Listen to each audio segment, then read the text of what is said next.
Hey, it's Mark Ferguson with Invest for More, and today we're talking about why we are strict with tenants and why, as a landlord, you have to be strict with tenants. And honestly, we could probably be way stricter and probably run our business better, but you cannot let tenants walk all over you. The saying, if you give an inch, they take a mile, is extremely true. And this is one case right here, where this is a car wash laundromat with an apartment next door, and the tenants decided to park their car in the car wash and not just park it, but do repairs on it, get paint all over. And this came about because I let them park there for a little bit while the car wash was out of order. So we have leases. We have specific instructions on those leases of where tenants can park cars, how they can use properties, how they pay rent, late fees, all of that. And you really need to pay strict attention to those, because if you stop paying attention to a few clauses, all of a sudden tenants will think they can do whatever they want, go wherever they want, not pay rent, leave cars everywhere, and you get a mess like we had right here. And then you have to be the jerk landlord who starts towing cars and posting notices, and we have issues for everyone. So in this video, we're going to talk about a few different instances of this happening, not just with cars, but with evictions, late rent, use of properties. You cannot just sit idly by and let your tenants do whatever they want. And if you are the type of landlord or even property manager who's managing properties for other people who does that, it will bite you very, very quickly. And if you know that you can't be tough, you can't be strict, it's okay to hire a property manager or someone else who is and will take care of that for you. In fact, it can be a very easy solution where if you think, hey, I can't be strict, sometimes I'm a pushover, and that's okay, right? It's okay to be nice. It's okay to not want confrontation. And if you know that in yourself and you recognize it, that's an amazing trait. Realize you've got to find someone else who can. And it actually makes it easier for everyone all around, because, hey, if you hire a property manager and you give them strict instructions and they've got to enforce those instructions, they've got every reason in the world to say, hey, you can't park there. Landlord says no. And the tenant might say, well, it's not fair. You've got room. Sorry. Landlord told me you can't. I get fired if I don't do what they say. It makes it very easy and smooth. So if you want to go that property management route, hire someone else route, it actually can make it a lot easier and cause a lot less conflict and a lot less chance for the wishy-washy, oh, it's okay for now, we'll take care of it later, situations that come about. All right, so this parking situation, we ended up figuring out for now. We posted tow stickers. We posted a letter. We said, hey, you can't park here. You can't work on cars here. You can't park in the neighbor's lot, or you will be towed. Right away, the cars moved.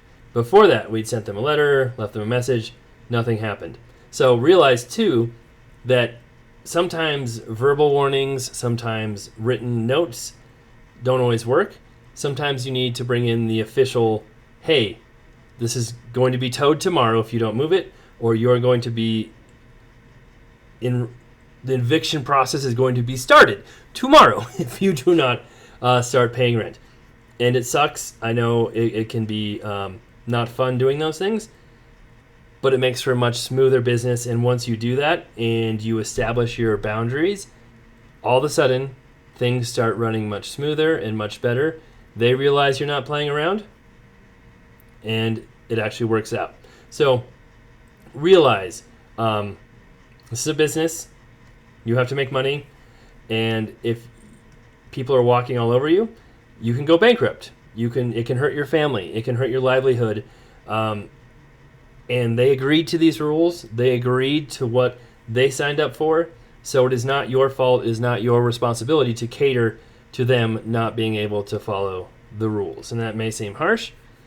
That's the way life is. And honestly, I feel like lately we've had a lot more people who think they can do whatever they want, agree to things, not do them, back out of deals, contracts, agreements, and nothing will happen to them. It's fine. That's just how the world works. Well, that doesn't help them in life either, right? If they get used to that and they keep backing out, not doing what they agreed to, that's just going to lead to a life of disappointment and unsuccessfulness and not getting the things you want. So may sound kind of aggressive, but if you help people learn, there's consequences for their actions. They have to do what they say. You can actually help them out in life. And I know for a long time when I was younger, I had not as good of an attitude as I did now and thought the world owed me some things. And when I realized it didn't, it was up to me. Things got a lot better for me. My life changed a lot.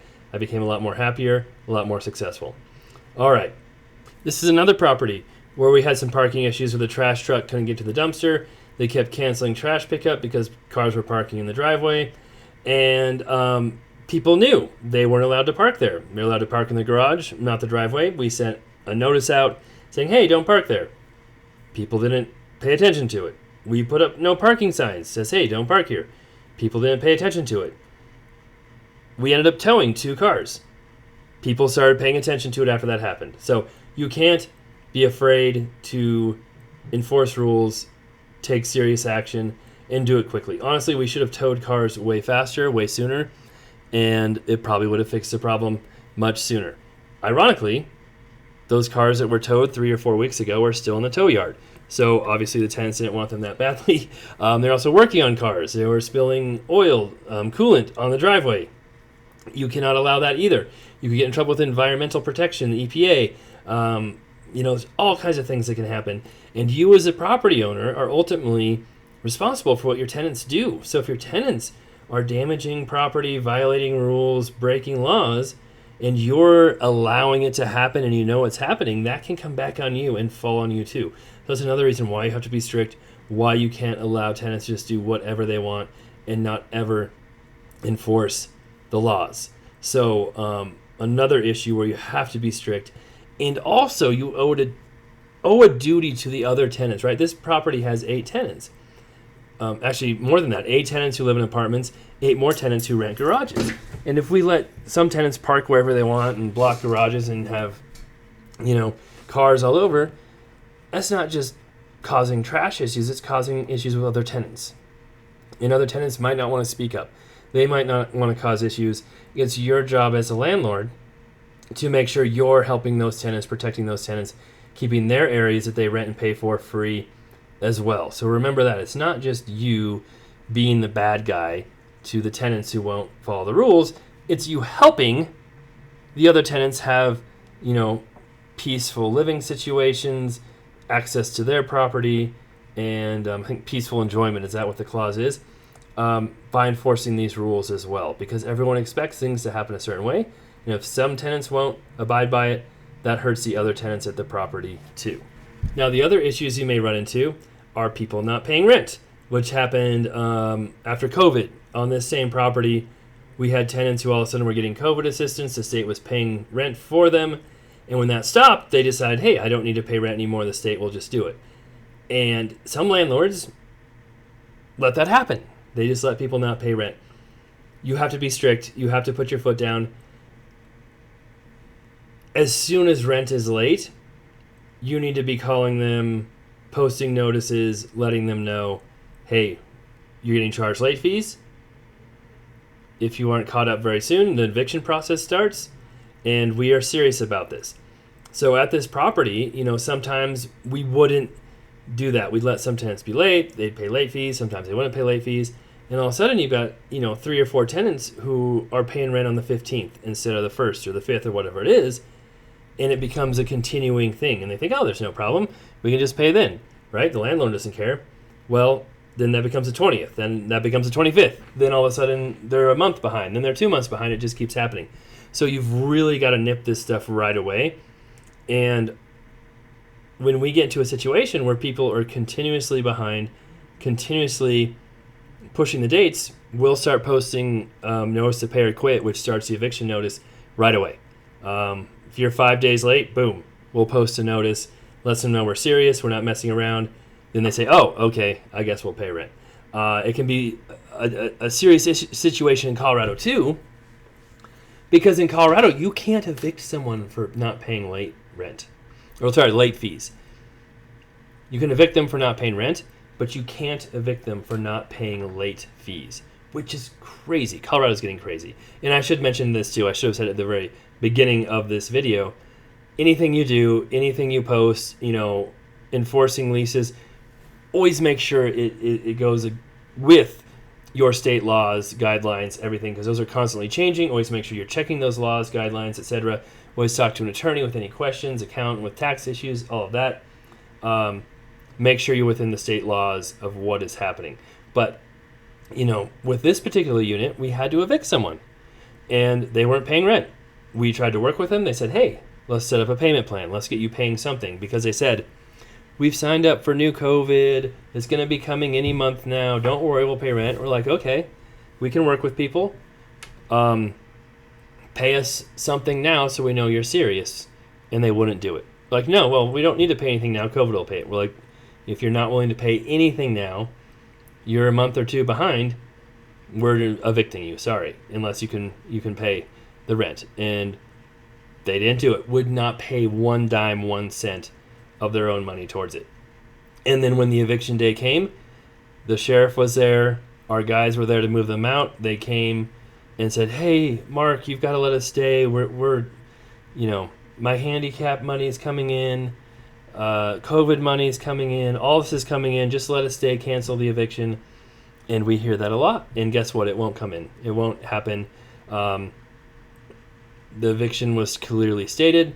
The law clearly states when it is. The sheriff is there, and if you cancel that eviction, it could start the whole process all over again, which means months of time, of courts, of attorneys, of scheduling the sheriff, of doing it all over. So I've had multiple instances where I had tenants crying, pleading with me, and you have to put your foot down and say, sorry, you've had months, you've had your chances, you could have paid us, we tried to work with you, you did not.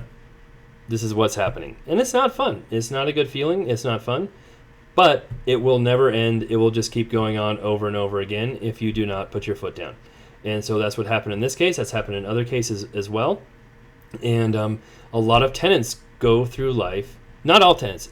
Most of our tenants are great. I want to make sure I say that. Most of our tenants are great. These are the bad ones that get all the attention. A lot of people go through life just thinking they can talk their way out of things, and they get away with it, and that's why they keep doing it. And when it doesn't work out for them, it's a wake-up call. Maybe it helps them out later on in life. Who knows? Maybe it doesn't. But in these situations, it's not your job to provide them free housing without paying, and it's not your job to we'll leave it at that. Here's another situation we had recently where a tenant they missed 1 month of rent, and they claimed their bank account was hacked. By hacked, I think they meant they gave away their bank account information to somebody, and they took their money. It wasn't actually a bank issue, because they tried to do that. They tried to give us their bank account information to draw money directly. We're like, don't do that. Don't give anybody your bank account information. We have some systems set up to take online payments, different things. Go through that. We don't want your bank account information. Well, they claimed they couldn't pay rent because their bank account had money taken out of it or was hacked, whatever happened. And we're like, okay, keep in touch. Let's set up a payment plan. Let's get this fixed. We'll work through it. And they said, no, we can't. Our money's gone. We can't pay you. And we're like, okay, we understand that. But if your bank was really hacked and it was the bank's fault, they'll probably fix this. And this is what that property looked like when I first bought it. It was a dump. I will not lie. This is a complex, which had another eviction story too. So we're like, all right, well, you need to still work with us. You can't just not pay. And they said, nope, we can't work with you. Our bank is working with it. They'll fix it, and when they fix it, we'll pay you. And so we're like, okay, no, again, that's not how it works. So we're in contact with them. So let's set up a payment plan. They stopped responding to us. And the next month came along, and they paid rent for the next month, but they were still 1 month behind. And we're like, okay, what about the last month? And they're like, oh, well, our bank account got hacked. We can't pay it. And we're like, you need to set up a payment plan. Went through the same thing. Like, we can't. And so we posted the pay or quit. And a lot of people gave us grief on social media saying, hey, it's just 1 month. Let it go. It's fine. And we're like, does that mean every tenant gets 1 month? Do all my tenants, why would one tenant get 1 month over another? You just can't run your business that way. And so when we posted the pay or quit, they requested to go to mediation. We had to go to mediation. They didn't show up. Then we went through to the eviction hearing, and they showed up to the eviction hearing and said, hey, we tried to pay, you wouldn't, all kinds of stuff. And so Colorado judges can be interesting right now, I'll use that word. And they said, well, can you pay right now? Can you catch up for all the rent you owed? And they said, yes, we can. And then the judge said, okay, well, if you can catch up and pay in the next week, I think that's fair. Otherwise, we're going to an eviction trial. And so I had an attorney. They said, you don't want to go to trial. You never know what can happen. It will cost you thousands and thousands of dollars. Accept the judge's agreement. If they don't pay in the next week, they'll be immediately scheduled for eviction. So I was like, okay, not the best situation, but we'll see what happens. Guess what? The tenant paid the next day in full all the money owed. So when it came push to shove, they had the money. They could pay. It wasn't an issue. But if you just let it go, they're going to let it go too. Now, they're still paying rent. They're still paying on time. And we'll keep going that way until their lease is up or we decide what to do in that situation. But you cannot just let everything go. You can't just hope it fixes itself. The tenants who are habitually behind, who have excuses, who have problems, are not just going to magically catch up, fix everything on their own without you putting your foot down and saying this is how it works. These are the rules. You agree to them. This is how life works. And a lot of people say, oh, landlords can afford it. Landlords are rich. They have all this money. Hey, we spent $300,000 fixing up this property, as you can see what it looked like in the beginning. There's no way we will come close to making that money back in the next 5 to 10 years, right? We would have to, we're working on a refinance now. A refinance probably won't even pay us back most of that money. A sale might, but it's very tough selling multifamily right now. So no, for us to rehab this property, take it from what it was to what it is now, was a massive project, took a ton of money. And yes, we expect our tenants to pay their rent, pay it on time, to do what they agreed to. And I don't think that's too much to ask in this particular situation. Now, I should also mention, before you get into these situations with tenants and issues and difficulties, we do screening processes. We screen for background, credit, references. We check all that stuff. Like I said, we have 70 to 80 tenants, something like that right now, from commercial, residential, multifamily properties. And something like 85% of them are great. We never have any issues. 5% are okay. We have issues now and then, and about 10% cause us problems. Even with screening, even with doing background checks, you're going to have some problems, and you've got to be willing to, handle them and take care of things. But if you don't do background checks, you don't do references, credit, etc., that might turn into a 60-40 split or a 50-50 split. So all this really begins when you first find tenants. I know a lot of people are lackadaisical or use their gut to find tenants, which can be an awful way to do it, because I did that when I first started, and my gut was wrong almost all the time because so many people are used to talking their way through things, talking their way out of situations, and they're professional liars, honestly. So the numbers don't lie. The background checks don't lie. That's the best way to do it. I recently had a lawyer who wanted to rent a property from me, an office space from me, and seemed great. We met, we talked, and he was real hesitant to submit his credit report. He finally did. It was not good.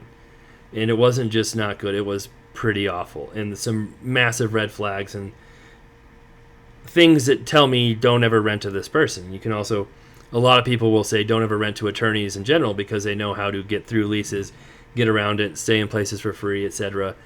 And so I said no. And that can be tough too. It can be tough talking to a tenant who wants to rent your place and they say, we really want to rent it, we can pay, we can move in right away. And you look at their credit and it's awful. And it can be hard to say, no, I'm sorry, we can't rent to you. But you have to do it. You have to have your guidelines. You have to have your parameters. And again, if you don't want to be that person, hire a property manager, hire someone else that's working for you who can be that person. That's not me. I'm not the one talking to tenants all the time. I'm not the one delivering, the good and bad news. I'm not in the case of the evictions, when we're actually there and the sheriff is talking to me and the tenants are, yes, that is me many times. But as far as tenant screening, all these other situations, that's usually not me. And because I've got other things going on, we can hire people that can help with that sort of situation. But realize if you can't do that stuff and you're a one-person show, you've got to hand it off to someone who is willing to do that stuff. Because pre-screening, getting the right people in there will solve so many issues. Not all of them, but a lot of them, and help you out in the long run. Because not only can some tenants, like I said, professional tenants who know how to get around the laws, not pay rent, cause issues, but a lot of states are also making laws very pro-tenant, including Colorado with no-cause evictions, California, Washington, New York, New Jersey, all kinds of places are making it very tough to evict tenants if they have issues, very tough to collect payments if there's issues, very tough to enforce rules if there's issues. So especially in those states, you've got to be very proactive and be very careful who you pick. It's much better to wait for the right tenant, to maybe have a vacant month or two and get the right person than to rush someone in there who's going to cause problems, and then you're spending all of your rent in a year plus some to get them out or fix that situation. All right. Hopefully that helps. Hopefully that gives some insights onto how we do things. As I said before, always talk to an attorney or check your state laws or talk to an accountant for specific legal advice or legal rules, what you can do in your state, what you can't. And they're always changing, so make sure you pay attention to that. And if you're a newer investor, research some of the best places to invest before you get into it in most landlord-friendly states. Alabama, South Carolina, Mississippi, Wyoming are all some states. I've got a list on investormore.com, my blog, that goes through some of the most landlord-friendly states, and those are all up there. Colorado is not. California is not. Washington, D.C. is not. Washington State is not. But there's some other better states to invest in, and heck, I've been thinking about investing in them as well because of all the things we're going through here in Colorado. All right, thanks for watching. Let me know what you think, and of course we'll have more videos on my properties, flips, rentals, businesses, all of that coming up soon.